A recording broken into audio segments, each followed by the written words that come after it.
안녕하세요. 오늘도 사연살롱을 찾아주셔서 감사합니다. 저는 경기도에 사는 30대 여성입니다. 여러분들은 꽃을 좋아하시나요? 우리 여자들 같은 경우에 꽃을 싫어하는 사람은 없죠. 별 감흥이 없는 사람은 있어도 말이에요. 저도 꽃을 좋아하는 여자 중 한 사람인데요. 그 중에서 겨울에 피우는 꽃을 좋아해요. 물론 꽃들이 각자의 이유로 아름답지만 저는 그 중에서 겨울에 피우는 꽃을 좋아해요. 겨울을 맞이하며 추위와 함께 피우는 꽃을 아시나요? 바로 아네모네예요. 아네모네는 보라색, 분홍색, 빨간색, 하얀색 등의 색으로 피어나죠. 그리고 아네모네는 그리스어로 바람의 딸을 뜻하는데 그게 아네모네의 꽃잎이 바람에도 흐드러지게 떨어지기 때문이래요. 그래서인지 아네모네의 꽃말은 참 슬퍼요.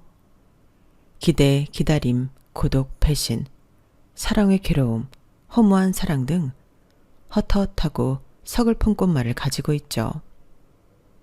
저는 오늘따라 그런 꽃말을 가진 아네모네가 머릿속에서 떠나지 않네요. 꼭 제 처지 같아서요. 그게 무슨 뚱딴지 같은 소리냐고요? 무슨 소리인지 알려드리기 전에 제가 질문 몇 가지 드릴게요. 여러분들은 배신을 당해본 적이 있나요? 혹은 배신감을 느껴보신 적은요? 아니면 믿는 도끼에 발등 찍혀보신 적은요? 있으신가요? 사실 인간관계라는 게 그래요. 제 마음대로 흘러가지 않을 때가 많잖아요. 그래서 배신이라는 것도 경험해 보신 분들이 계실 거라고 믿어요. 단 몇 분이라도 말이에요. 혹은 생각보다 많은 분들이 경험해 봤을지도 모르죠. 그렇게 생각하면 제가 겪은 일도 무수히 많은 사건들 중 하나라는 생각이 들어 안심이 되긴 하지만 사실 충격이에요. 그것도 저는 믿는 도끼에 발등을 찍힌 경우라 더 충격에서 헤어나올 수가 없네요. 제가 음식을 굉장히 좋아해요. 먹는 거에 진심인 사람이라 집에 식재료도 풍부하고 그릇이나 냄비도 종류별로 있어요. 그런데 그런 제가 식욕이 없더라고요. 그뿐이게요. 지금 저는 배신감과 온갖 생각으로 밤잠을 제대로 잘 수 없는 지경에 이르렀어요. 계속 뒤척이며 잠을 자지 못해요. 백색 소음을 들어도 마찬가지고요. 그러니 수면 부족으로 제정신이 아니에요. 지금 휴직 중이니 다행이지 아니었으면 사고 쳤을 거예요. 제가 미용사거든요. 이전에 불미스러운 일로 휴직을 했는데 지금 와서 보니 하길 잘했다 싶어요. 물론 제가 미용일을 10여 년 동안 이런 일이 없었지만요. 이제 제가 어떤 배신을 당했는지 궁금하시죠? 전부 다 말씀드릴게요. 저는 3남매 중 둘째로 위로는 오빠가, 아래로는 동생이 있어요. 오빠와는 연년생이고 남동생과는 2살 차이가 나요. 저희 3남매는 우애가 두터웠어요. 서로 다투는 일도 거의 없었고 서로를 배려하고 위해주는 남들이 부러워하는 남매 사이였죠. 저희 남매가 그렇게 클 수 있었던 건 같은 결핍을 가졌기 때문이에요. 그거 아시나요? 같은 결핍을 가진 사람들끼리는 서로 돈독해질 수밖에 없다는 사실을요. 물론 저희는 남매니까 동일한 환경에서 자랐으니까 비슷한 결핍이 있는 건 당연해요. 하지만 저희 남매는 그 결핍의 모양과 무게가 같았다고 할까요? 게다가 그 결핍으로 만든 욕구까지 닮았죠. 그래서 저희 남매는 서로를 더 잘 이해할 수 있었어요. 그런 유련을 공유한 사람들처럼 말이에요. 그럼 여기서 말씀드릴게요. 저희 남매의 가장 큰 결핍은 바로 엄마예요. 저희 남매를 키운 건 주 양육자는 저희 아빠와 친할머니 둘 뿐이에요. 오직 2분이 저희 남매를 키우고 보살폈죠. 엄마는 거기에 없어요. 어릴 때 찍은 사진에도 엄마는 찾아볼 수 없죠. 그럼 저희 엄마는 어디에 있었냐고요? 늘 방 안에 있었어요. 작은 골방에 늘 누워 있었어요. 아직도 기억이 나요.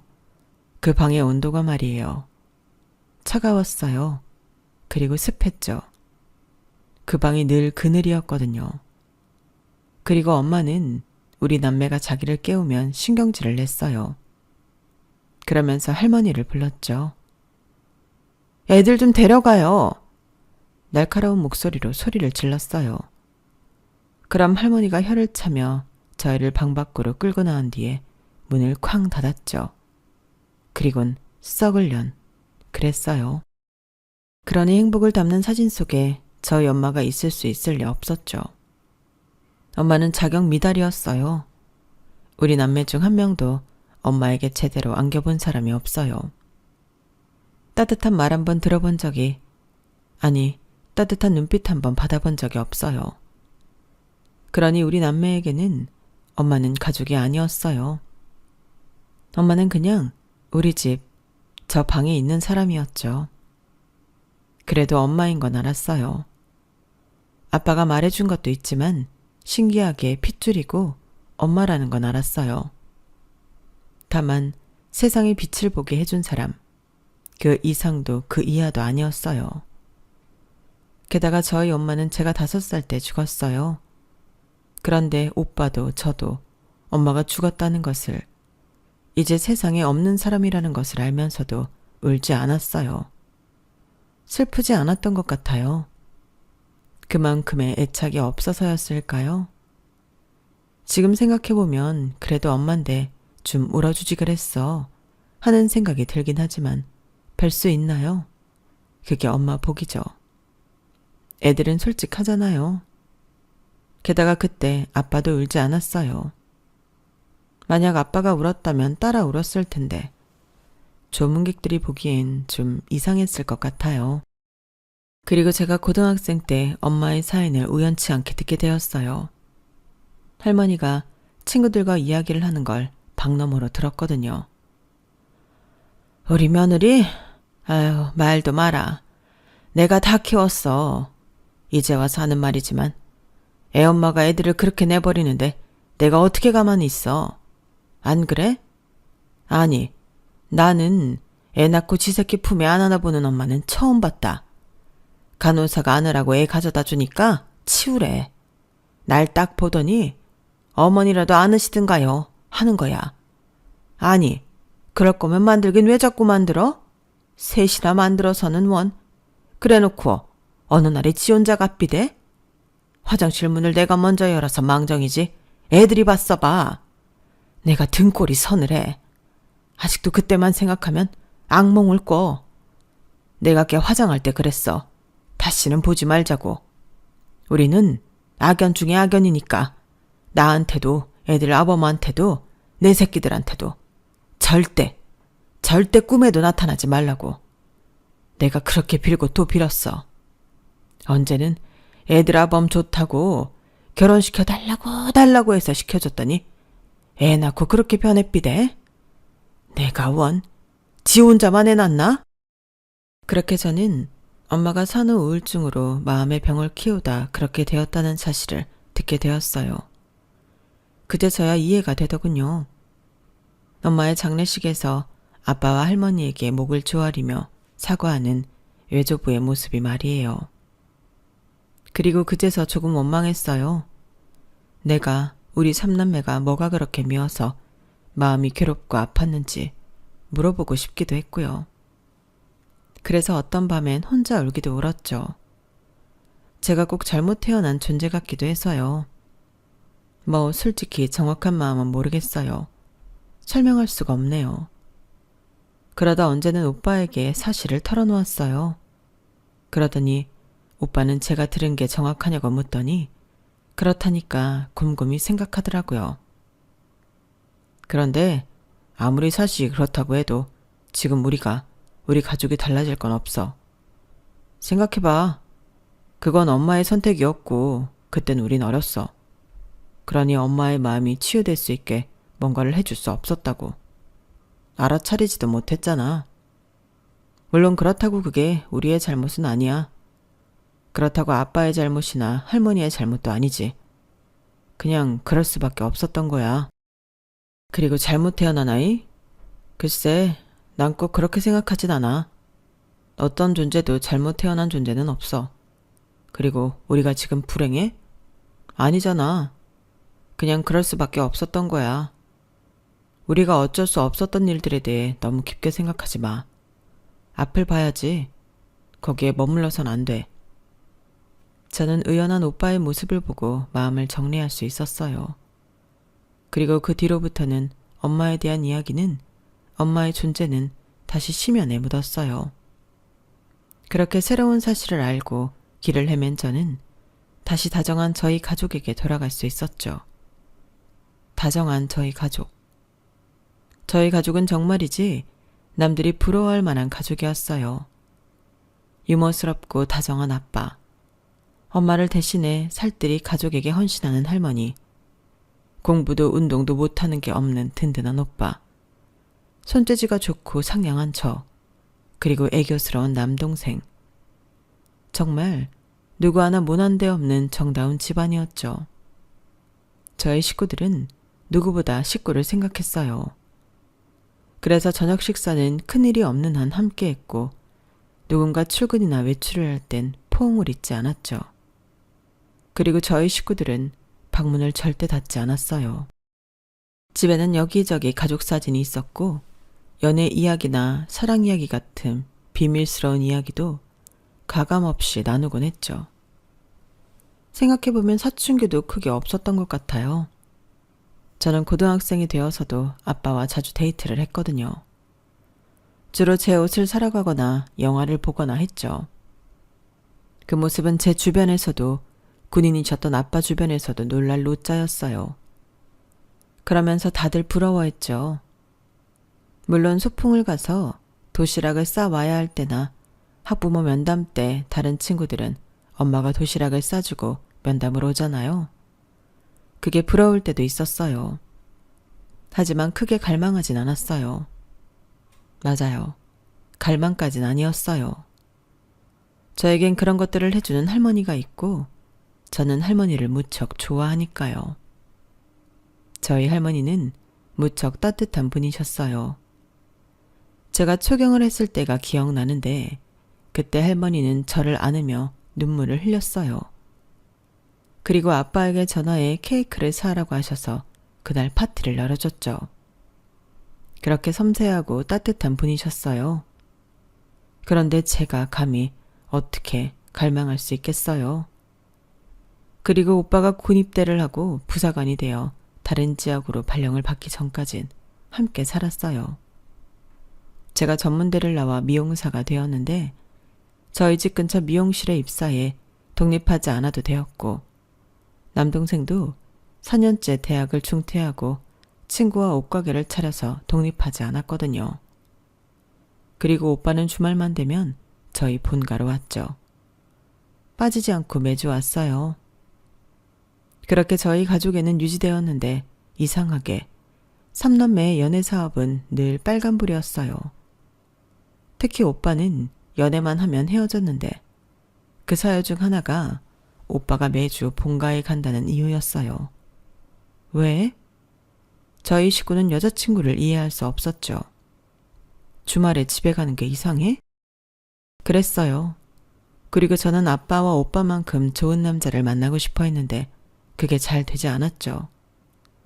이상하게 저한테는 아들 같은 남자만 걸리더라고요.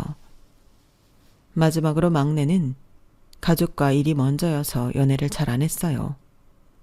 귀찮아하는 것도 같았고요. 그래서 아빠가 참 걱정이 많았어요. 자기 죽기 전에 결혼은 할 거냐며 우스갯소리를 하기도 했죠. 하지만 그런 저희에게도 저에게도 봄이 찾아왔어요. 제가 한눈에 뿅 간 사람이 생긴 거예요. 상대는 저희 미용실에 다니는 한 손님이었어요. 그 손님은 저희 단골로 2주에 한 번 미용실에 와 커트만 했죠. 처음부터 제 고객이었어요. 하지만 방문할 때마다 미용사를 지정하진 않아서 매번 제가 머리를 해주진 않았어요. 그러다 원장님이 제가 그분을 좋아하는 걸 알아버린 거예요. 미소 씨, 그 고객님 좋아하는 거 맞죠? 내가 보니까 알겠던데. 그럼 내가 밀어줄 테니까 잘 되면 한턱 쏴요.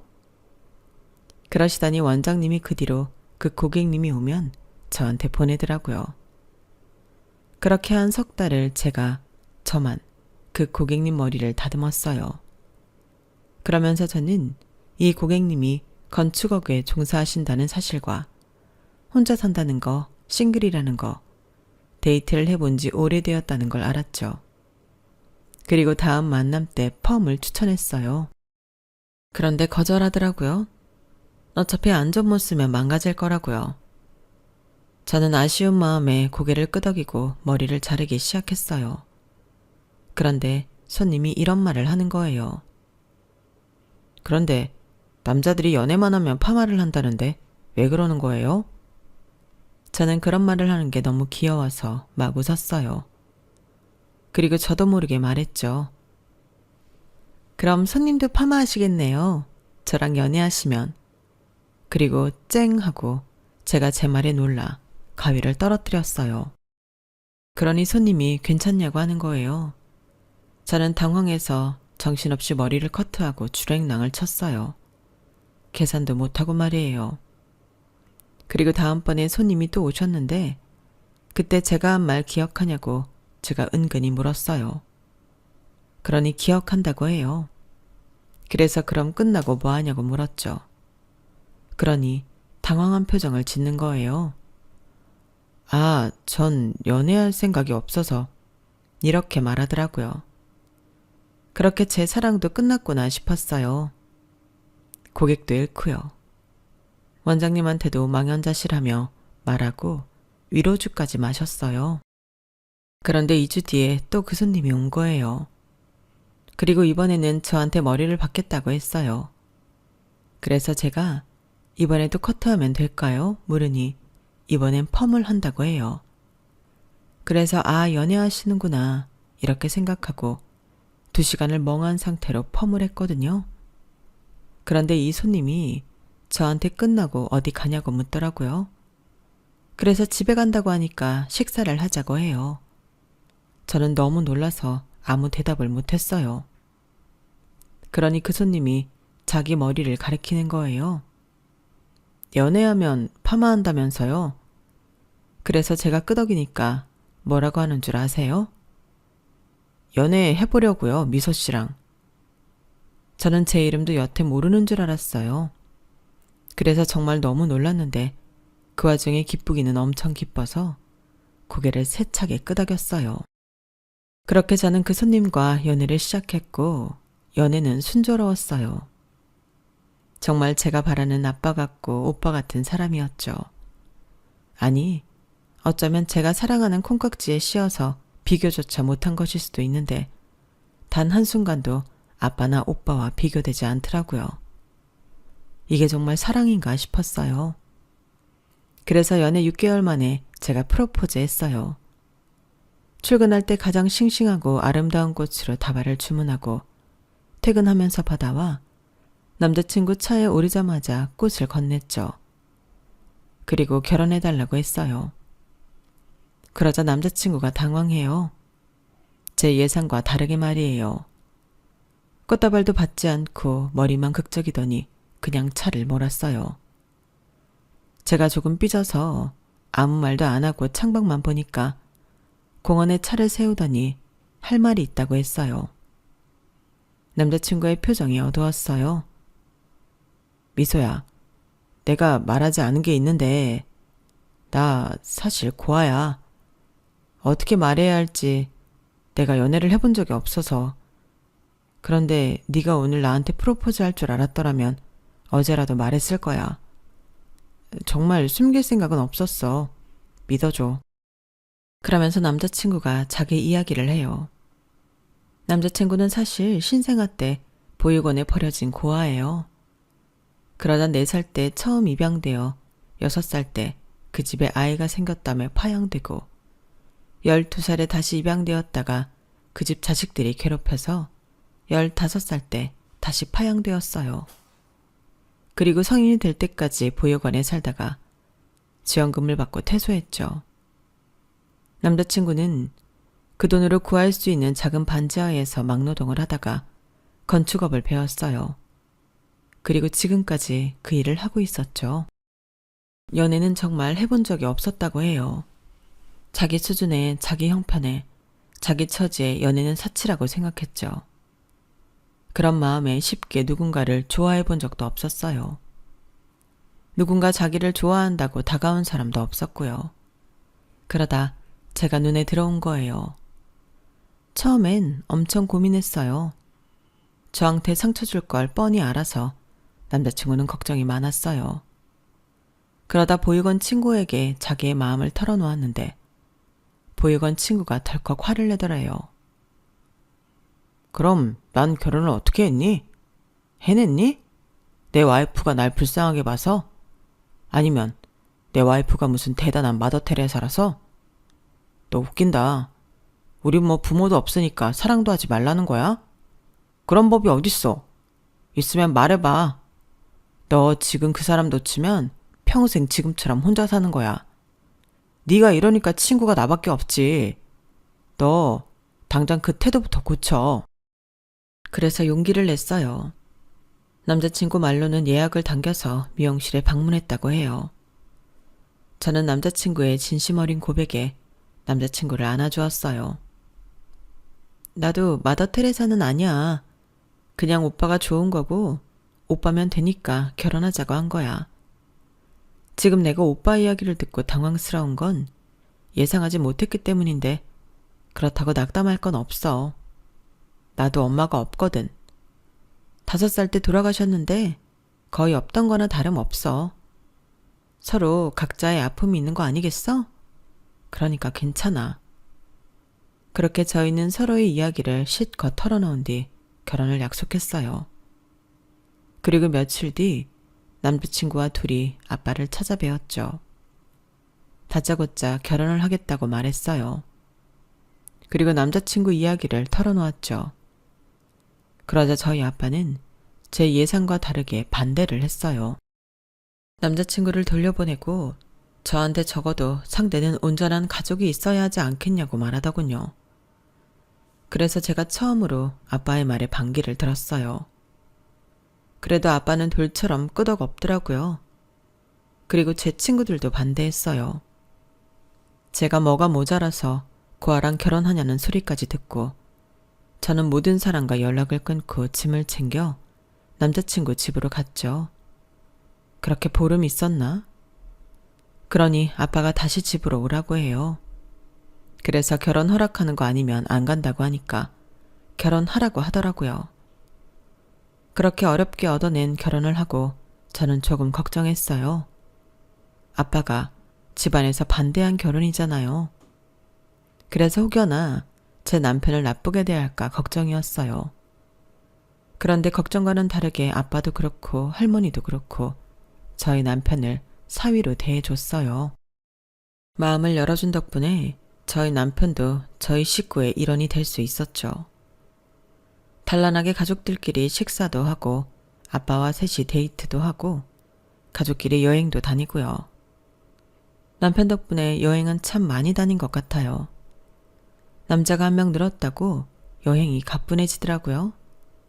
그리고 제가 시댁이 없잖아요. 그래서 그런 스트레스도 안 받았어요. 시댁살이에 대한 이야기를 친구들이 하면 이해를 못했죠. 그러더니 친구들이 하나둘 제 처지를 부러워하더라고요. 자기도 차라리 남편이 고아였으면 좋겠다나 뭐라나. 그땐 정말 우습기도 하고 시댁살이를 경험하는 친구들이 안쓰럽기도 하고 그랬어요. 여튼 저는 제 결혼 생활에 불만이 하나도 없었어요. 그리고 그건 남편도 마찬가지일 거라고 확신했죠. 그러다 재작년 저희 할머니가 당뇨로 돌아가셨어요. 저에겐 엄마 같은 할머니가 돌아가시니 저는 눈앞이 캄캄하고 머리가 아득했어요. 앞으로 어떻게 살아가지? 큰 기둥을 하나 잃었다. 이런 기분이었죠. 하지만 그때도 남편이 있어서 버텼어요. 남편이 참 든든하게 제 곁을 지켜주었거든요. 남편은 제때 식사를 챙겨주고 물티슈로 얼굴을 닦아주고 그랬어요. 조금 남사스럽나요? 그래도 전 너무 고마웠어요. 그런데 웃긴 일이 일어났어요. 바로 그렇게 다정했던 제 남편이 변한 거예요. 어떻게 변했냐고요? 너무 차갑고 냉담하게 변했어요. 매일 저를 깨워주고 늘 고맙게 아침밥을 먹어주던 남편은 온데간데 사라지고 저보다 일찍 일어나 아침밥도 먹지 않고 출근을 해버렸죠. 그뿐인 줄 아세요? 제가 저녁을 차려두고 기다리는데 남편은 오지 않았어요. 늘 10시나 되어서 집으로 돌아왔죠. 그것도 술에 취해서 말이에요. 저희 남편, 술이라곤 입에도 못 대는 사람이에요. 그런데 무슨 이유인지 매일 술을 마시고 늦게 집에 들어오더라고요. 그리고 집에 들어와서는 저를 본체 만취하더니 소파에 누워 잠을 자는 거예요. 그러니 매번 나누던 따뜻한 대화나 포옹, 그런 것도 사라졌죠. 그래서 저는 집에서 혼자 밥을 먹고 혼자 장을 보고 혼자 청소를 하고 뭐든지 혼자 했어요. 그러던 어느 날, 그날도 어김없이 소파에서 자는 남편을 보고 한숨을 푹푹 쉬면서 안방에 들어가 침대에 누웠어요. 그런데 그날따라 눈물이 나더라고요. 그래서 소리내서 엉엉 울어버렸어요. 그러니 남편이 안방으로 들어왔어요. 왜 그래? 시끄러워서 잠을 못 자겠잖아. 저를 보고 그렇게 말하더라고요. 저는 그게 서러워서 더 크게 울었어요. 그러니 남편이 한숨을 쉬면서 안방문을 닫아요. 그리고 현관문이 열리는 소리가 들리더라고요. 방을 나가보니 남편이 이미 집을 나갔더라고요. 저는 너무 충격을 받고 서러워서 그 자리에 주저앉아 울다가 소파에서 잠들었어요.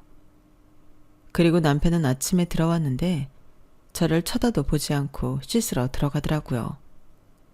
그래서 제가 남편이 씻고 나올 때까지 기다렸어요. 그리고 남편을 졸졸 쫓아다녔죠. 그러니 남편이 인상을 팍 썼어요. 제가 처음 보는 얼굴이었죠. 제발 좀 그만해. 너 때문에 숨 막혀서 하루하루 살 수가 없어. 날 좀 내버려 둘 수 없어? 제발. 제발. 저는 너무 당황스러웠어요. 그래서 아무 말도 못했죠. 남편은 화를 참을 수 없는 것처럼 보였어요. 갑자기 쿠션을 벽에 던졌죠. 그리고 결혼 사진을 던지려다 화장대에 엎어놓았어요. 나 좀 내버려 둬. 지금 내가 간신히 참고 있거든? 터지기 전에 건들지 마. 그리고 출근을 했어요. 저는 너무 억울했어요. 제가 뭘 어떻게 건드렸다는 거죠? 저는 아무것도 안 했고 오히려 편한 건 남편인데. 저는 정말 억울했어요. 남편이 던진 쿠션을 정리하며 또 울었죠. 정말 눈물이 마르는 날이 없었어요. 그리고 그날 그런 제 마음을 아는지 저희 아빠가 전화가 오더라고요. 딸, 뭐하니? 밥은 먹었어? 안 먹었으면 집으로 오라고. 아, 먹었다고? 한서방도 같이 먹었니? 일 때문에 요새 많이 늦는구나. 우리 딸 심심하겠네. 아빠가 지금 갈까? 아니면 일만 하고 우리 딸 놀아주지도 않는 한서방 아빠가 혼내줄까? 아이고, 그래도 남편이라고 감싸긴. 그런데 요새 한서방 많이 바쁘니? 아니, 전화를 해도 통 받지를 않아서. 왜 전화했긴? 장인어른이 간간히 사위한테 전화도 하고 그러는 거지. 저는 아빠의 그 전화에 엉엉 울었어요. 그러자 아빠가 놀라서 상황을 묻는 거예요. 그래서 제가 남편이 변했다고 저에게 너무 쌀쌀맞게 구는데 이유를 모르겠다고 했어요. 그러자 아빠는 잠깐 아무 말이 없더니 알겠다고 했어요.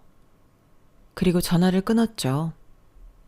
저는 아빠가 해결해 줄 거라고 생각해서 남편을 기다렸어요. 그런데 남편이 와서 어떻게 했는지 아세요? 온 집안 물건을 다 부셨어요. 그릇이며 액자며 화병이며 깨질 수 있는 것들은 다 벽에 던졌죠. 남편은 던지고 저는 비명을 지르고 난리도 아니었어요.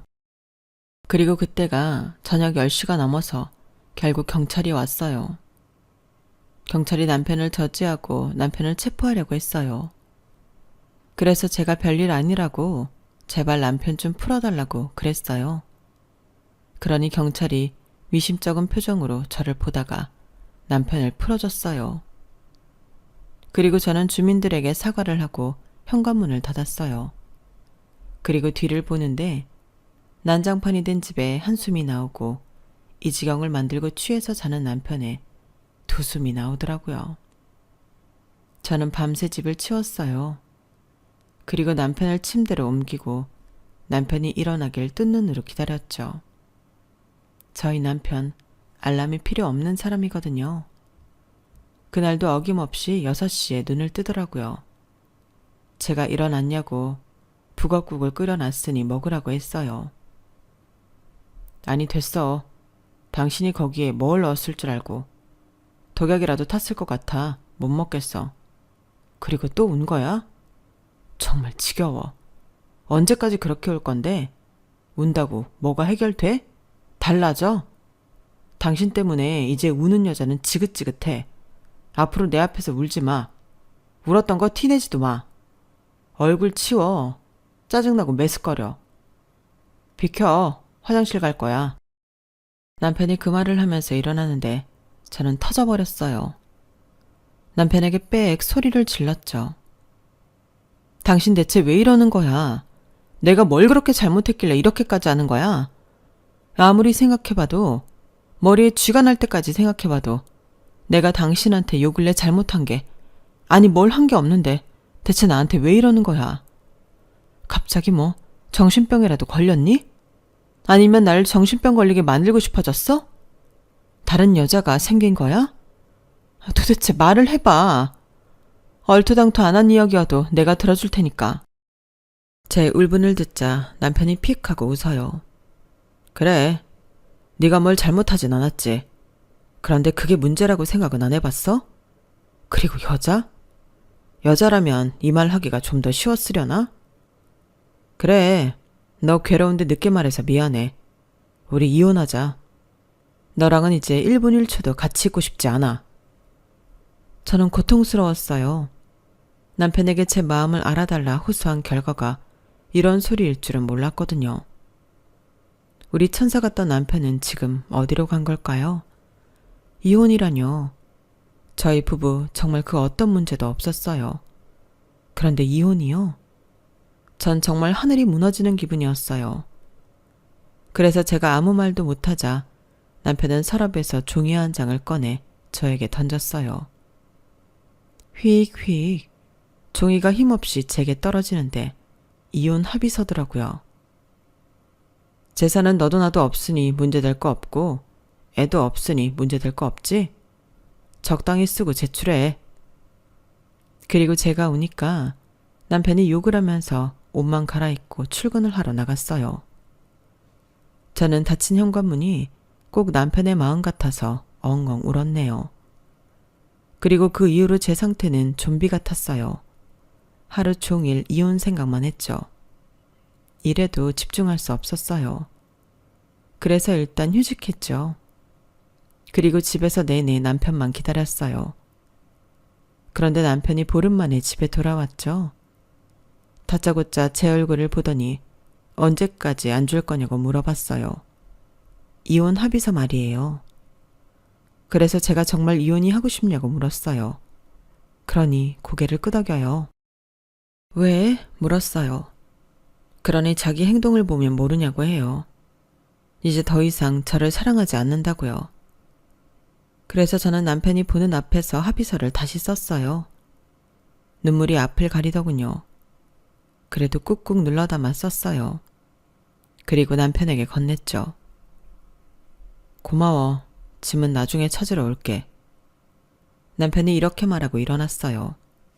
그리고 제가 여자가 생긴 거냐고 물었어요. 남편이 저를 지나쳐 현관으로 향했어요. 여자가 생긴 거면 그게 더 다행이지. 신발을 신으며 그러더라고요. 저는 그렇게 남편을 보냈어요. 그리고 다음날 남편과 합의서를 제출했고 혼자서 오지도 않을 남편을 기다렸어요. 그런데 남편에게선 전혀 연락이 없었고 오빠에게서 전화가 왔어요. 저희 아빠가 쓰러졌다고 급한 목소리로 말했어요. 저희 아빠 심장병이 재발한 거예요. 저희 아빠가 오래전부터 심장이 안 좋았거든요. 그래서 몇 년째 심장약을 먹고 계세요. 그런데 한동안 괜찮았어요. 천천히 운동도 하고 식단 관리도 하고요. 금연도 계속하고 있어요. 그런데 길을 걷다가 쓰러져 응급실로 이송 중이라는 거예요. 저는 너무 놀라서 벌떡 일어나 응급실로 갔어요. 그러면서 택시에서 남편에게 전화를 했죠. 그러니 남편이 한참 말이 없었어요. 원래 심장병 있었잖아. 심장이 얼마나 중요한 기관인지 알면서 그래. 심장이 막 간 거면 애초에 막 간 거지. 그런데 뭔 호들갑이야. 이렇게 될 줄 몰랐어? 그럼 뭐 너희 아빠는 얌전하게 자면서 죽을 줄 알았어? 보상이라도 누릴 줄 알았냐고. 웃기네. 자업자득인 거야. 자승자박인 거라고. 그러니까 나한테 전화해서 질질 짜지 말고 장례식에서나 불러. 그렇게 남편은 전화를 끊었고 저는 정신이 혼미해질 정도로 울다가 택시에서 내렸는데 설상가상으로 아빠가 돌아가셨더라고요. 뒤늦게 온 오빠와 남동생이 무릎을 꿇고 울고 저는 더 이상 눈물도 나지 않아서 차갑게 식은 아빠의 몸을 바라보고 있었어요.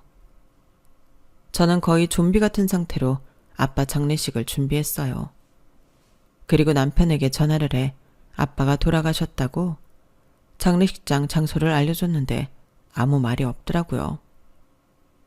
그래서 나보고 가서 시중이라도 들라는 거야? 우리 지금 이혼 조정 중인 거 잊었어? 우리가 지금 부부라고 생각하는 거야? 우린 이제 곧 남남이라고.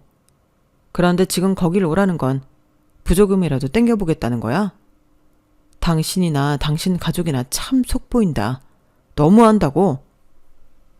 그렇게 말하고는 전화를 끊었어요. 저는 일단 하루를 기다렸는데 정말 남편은 오지 않았어요. 그래서 남편이 일어나기 전에 남편의 오래된 친구에게 전화해 남편의 거처를 알아낸 다음 남편을 찾아갔죠. 비밀번호는 냅다 저희 결혼기념일을 눌러봤는데 문이 열렸어요. 솔직히 그것도 기가 막혔어요. 어제는 이제 저희는 부부도 아니고 남남이라느니 그런 말을 해놓고 현관 비밀번호는 저희 결혼기념일이냐뇨. 그리고 더 기가 막힌 건 뭔지 아세요? 남편이 그 시간에 깨어있는 거예요. 그리고 놀랍게도 울고 있는 거예요. 저희 남편이 말이에요. 그 큰 덩치로 어깨를 흔들며 울고 있다가 문이 열리는 소리에 덜컥 놀라 저를 보더군요. 얼마나 울었는지 눈이 팅팅 부어서 토끼 눈이 되어 있었어요. 저는 덜컥 화를 내려는 마음이 온데간데 사라지고 놀라서 남편에게 다가갔어요. 무슨 일이야? 왜 울어? 어디 아파? 제가 물으니 남편은 저를 안고 막 울어요. 그래서 제가 무슨 일이 있는지 물었어요. 그러니 미안하다는 말만 반복해요. 저는 통 그 속사정을 알 수가 없었어요. 그런데 울음이 거의 멎은 남편이 실토를 하더라고요. 어제 장인어른 장례식에 안 가서 미안해. 오늘도 가지 않았으니 오늘도 미안하고. 그리고 이제까지 모진말 했던 것도 상처 줄 행동을 했던 것도 다 미안해. 너무 어리석고 미숙한 말과 행동들이었어. 이미 상처는 다 받았겠지만 미안해. 하지만 용서해달란 건 아냐. 이혼을 물러달라는 말도 하지 않을게. 내가 어떻게 무슨 자격으로 그런 말을 할 수 있겠어. 내가 너한테 어떤 상처를 줬는데. 그래도 이 말은 믿어줄래? 단 한순간도 널 사랑하지 않은 적이 없었어. 앞으로도 그럴 거고. 저는 그게 대체 무슨 말이냐고 물었어요. 그러니 남편이 한숨을 푹 쉬더니 아빠 얘기를 해요. 장인어른 처음에 우리 반대하셨잖아. 내가 고아라서 말이야. 그리고 우린 그 역경을 딛고 결혼을 했지. 아니, 했다고 생각하지. 하지만 그게 다가 아니었어. 그러면서 남편은 아빠가 자기를 엄청 지독하게 싫어했었다고 말하는 거예요. 한 번도 자기를 사위로 생각한 적이 없었다고요. 그리고 차근차근 저에게 이야기를 해줬어요. 결혼을 하기 전날 11시나 돼서 아빠가 남편을 찾아왔어요. 남편의 자취방을 이리저리 둘러보더니 한숨을 푹푹 쉬었어요. 그리고 아빠는 침대에 걸터 앉았어요. 남편은 눈치를 보다 테이블 앞에 앉았고요. 기껏 지낸다는 데가 이런 데면 말은 다 했고, 차도 지난번에 받고 구형 그랜저 중고로 산 거 맞지? 그럼 이제껏 모은 돈은 얼마나 되나? 고하니까 따로 부양할 가족도 없을 거고, 사는 거 보니 달리 나가는 데도 없을 것 같은데. 아, 아니다. 말하지 마. 들으면 괜히 심란할 것 같다. 내가 오늘 찾아온 건 너한테 당부할 말이 있기 때문이야. 우리 미소, 엄마는 없지만 그의 모자라지 않게 사랑받으며 큰딸이야. 너도 알겠지만 그런 애가 뭐가 모자라서 너 같은 고아를 만나 결혼을 하겠다는 건지 애비로서 도무지 이해가 되지 않는데, 나는 말이야, 우리 미소가 꼭 사랑받은 놈에게 시집가길 바랐어. 그래야 서로 사랑을 주고받으며 살 수 있으니까 말이야. 너처럼 사랑도 모르는, 받아본 적도 없고 준 적도 없는 놈한테 보내기는 아직도 싫다 이거야. 그리고 왜 너처럼 부모 없는 애들은 막노동에서 머무르는 거냐? 건설업 현장직이라지만 쉽게 말하면 막노동이잖아. 가방줄 짧은 건 말할 것도 없고, 그래도 우리 미소는 전문대로도 나와 밥벌이 하는데, 그래도 전문대는 나와야지 요즘 시대에. 그리고 난 네 인상도 싫다. 부모 없는 거 티내는 것도 아니고 칙칙하고 어두워서는. 삶의 불행을 네가 다 짊어지고 사니? 아니잖아. 그렇게 아빠는 쉬지 않고 남편을 비난했어요. 남편은 처음 보는 아빠의 모습에 당황해서, 그리고 자기조차 그렇게 생각하고 있었기 때문에 고개를 조아렸죠. 그리고 아빠는 지금 당장 생활기록부를 보여달라고 했어요. 그래서 남편이 노트북으로 생활기록부를 보여주자 아빠는 한참을 읽었어요. 솔직히 저희 남편 학교생활 참 성실하게 했어요. 반장이나 부반장을 할 성격은 아니었어 그러진 않았지만 결석 한 번, 조퇴 한 번 없었고 성적도 우수했죠. 대학을 가지 않은 건 순전히 학비 때문이었어요. 기타 생활비나 대학을 가면 만만치 않잖아요. 그런데 아빠가 노트북을 휙 남편에게 건넸어요. 이거 다 너 고아라. 불쌍해서 이렇게 적어둔 거다. 난 안 믿는다. 원래 보고 배우는 게 엄청 중요한 거거든. 그리고 결혼을 해서는 남편을 무시하는 건 기본이었어요. 식당에 가면 매번 인원수를 남편을 제외하고 말했죠. 그리고 수저나 물을 주지 않기도 했고요. 저와 떨어뜨려 제일 끝 모서리에 앉히기도 했어요. 그땐 몰랐는데 남편이 이야기하니 새록새록 생각나더라고요. 그리고 저는 매번 그런 자리에서 아빠가 계산을 한 줄 알았는데 남편이 했다고 해요. 남편이 계산한 걸 이제껏 아빠가 생색낸 거였어요. 그뿐만 아니라 아빠는 제가 없을 때 가감없이 남편을 비난했죠. 제가 남동생과 부엌에서 식사 준비를 하고 있을 때 주로 그랬다고 했어요. 요새 후원금 받으려고 저런 방송하는 가난뱅이들이 많더라. 너는 그런 방송하자고 요청 안 받아봤니? 아, 하긴 저런 방송도 특별한 사연이 있거나 애가 참 착하거나 그래야 방송을 하지. 안 그래? 너는 이도저도 아니잖아. 그냥 고아라고 다 방송하진 않겠지. 그리고 뭐 하나 아빠 성에 차지 않는 행동을 하면 족보 없는 놈들이 뭐 그렇지 뭐. 별 기대도 안 했다. 내가 왜 이런 애한테 내 귀한 딸내미를 허락했는지 내가 미쳤었지. 지금이라도 이혼해. 알겠냐? 하셨어요. 그리고 최근 할머니 장례식에서는 이런 일이 있었어요. 둘째 날이 지난 새벽이었는데요. 남편이 옆에서 절 잘 보살피다 절 재우고 혼자 밖에서 담배를 태우고 있었어요. 그런데 아빠가 슬그머니 오셨어요. 머리도 큰 놈이 장인어른 앞에서 담배나 뻑뻑 피우기는 빨리 꺼라. 남편이 아빠의 말에 담배를 끄고 또 죄인처럼 고개를 숙이고 있었어요. 그 모습을 보더니 아빠는 혀를 찢찢 차고 손가락질을 했죠. 남자가 이렇게 자신감이 없어서야 그러니 오늘도 이러지. 원래 둘째 날이 사람이 제일 많이 오는데 그중에 이 손님은 한 명도 없었다. 너는 참 이래저래 도움이 안 되는구나. 우리 딸에게 할머니는 그냥 할머니가 아니야. 엄마이자 할머니지.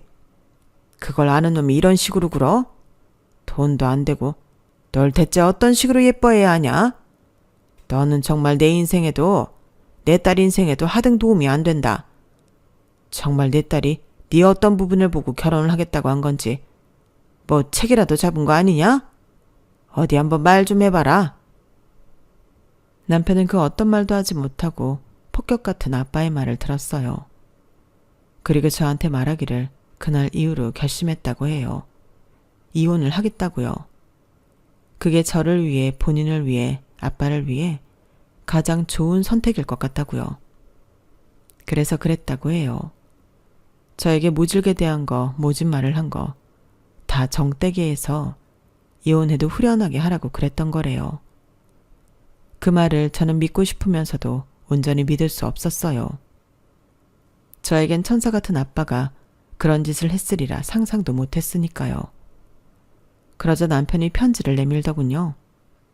아빠가 결혼 전에 자기를 찾아왔을 때 돌아가기 전에 준 거래요.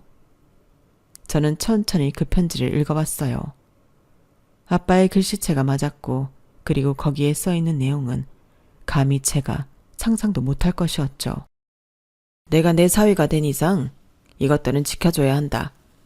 절대적으로 우리 집에 복종해라. 너처럼 족보 없는 고아에게 우리 집은 너무 과분하다. 그러니 복종해라. 어떤 일이든 군소리 말고 해라. 남자가 하늘이 아니라 너에겐 처가가 하늘이다. 절대 내 뜻을 내세우지 마라. 내가 볼 때든 보지 않을 때든 무조건 말 못하는 개처럼 살아라. 아니, 개보다도 못하게 살아라. 배운 것 없는 내 말을 다 들어줄 만큼 내 딸은 착한 딸이니 그걸 믿고 나대지 마라. 그리고 매달 50만 원을 내게 입금해라. 이유는 내게 말하지 않아도 알겠지. 네가 장인에게 50만 원은 줄 수 있는 남자라는 걸 보여라. 아니면 자격이 없는 것이다. 마지막으로 네 부모를 찾아라. 내 부모가 백만장자일지 누가 아냐? 찾아서 나한테 보고해라. 편지엔 그렇게 적혀 있었고 저는 남편의 말을 믿을 수밖에 없었어요. 그리고 무너진 남편의 얼굴을 보고 물었어요. 정말 부모를 찾았냐고요. 그러니 남편이 고개를 끄덕여요. 그런데 친엄마만 찾았다고 해요. 친엄마는 시장에서 김밥을 팔고 있다고요. 그래서 그걸 장인어른에게 말씀드리니 뭐라고 하셨는 줄 알아? 혀를 쯧쯧 차면서 너는 어김없이 나한테 도움이 안 된다 이러셨어. 아마 정말 백만장자이길 기대하셨나 봐. 그런데 다음날 친엄마한테 연락이 온 거야. 장인어른이 왔다 갔다고. 그래서 죄송하다고 하니까 죄송할 건 없고 미안한 건 자긴데 다시 만나지 말자고 그러더라. 모르는 사람으로 살자고. 자기 죽어도 오지 말라고. 무슨 일이냐고 물으니 덜컥 와서는 재산 이야기, 유산 이야기 하셨다고. 털어도 10원 한 장 안 나오니까 그냥 가셨다고. 남편은 그 뒤로 아빠가 자기에게 더 쌀쌀 맞아줬다고 그랬어요. 어떤 때는 그냥 전화를 해서 욕만 한 바가지 하고 전화를 끊었다고 해요.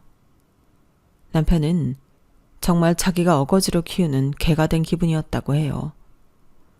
남편은 오직 저 하나만 보고 버텼다고 말했어요.